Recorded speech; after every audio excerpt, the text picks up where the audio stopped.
யாரையும் யாரையும் நேரடியாக அழைக்கும் துணிச்சலோ நாகரிகமோ இல்லாதவர்கள்தான் பாஜகவினர். மாநிலங்களவையில் பதவி நிறைவு விழா மதிமுகவினுடைய பொதுச் செயலாளர் ஐயா வைகோ அவர்களை மீண்டும் மாநிலங்களவைக்கு வருவதற்கு விருப்பமென்றால் எங்களோடு வரலாம் என்று ஒன்றிய இணையமைச்சர் ஒருவர் அழைப்பு விடுக்கிறார். இதுதான் பாஜக. ஐயா ஒரு காலத்தில் கள்ளத்தோணியில் இலங்கைக்கு ஐயா வைகோ அவர்கள் சென்றதே ஒரு போராளி குழுக்களின் உரிமைக்காக. கள்ளத்தனமாக தமிழ்நாட்டிலே பாஜக கால் ஊன்றுவதற்கு ஐயா வைகோ அவர்கள் ஒருபோதும் அனுமதிக்க மாட்டார். ஏனென்றால் அவரும் தலைவர் கலைஞர் அவர்களின் தயாரிப்பு தான்.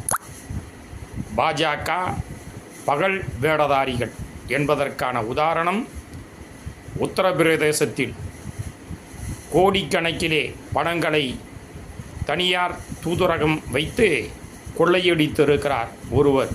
அங்கு யாருடைய ஆட்சி தெரியுமா? யோகி ஆதித்யநாத் சாமியாருடைய ஆட்சி.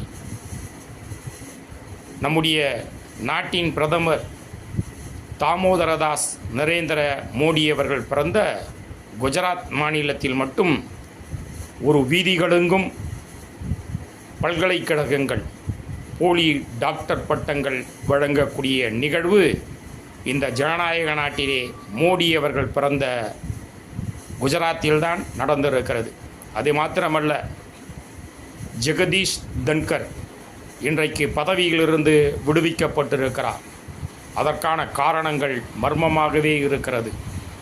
இவர்கள்தான் இந்த நாட்டின் ஜனநாயகத்தை காக்கக்கூடியவர்களாம்.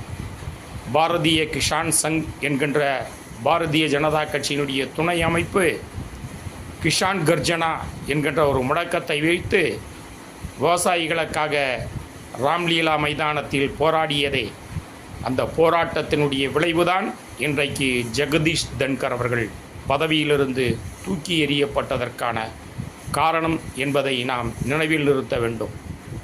பாரத் மாதா கி ஜே என்கின்ற கோஷங்கள் கூட பாரதிய ஜனதா கட்சியால் களவாடப்பட்ட கோஷம்தான் என்பதை நினைவில் நிறுத்துங்கள்.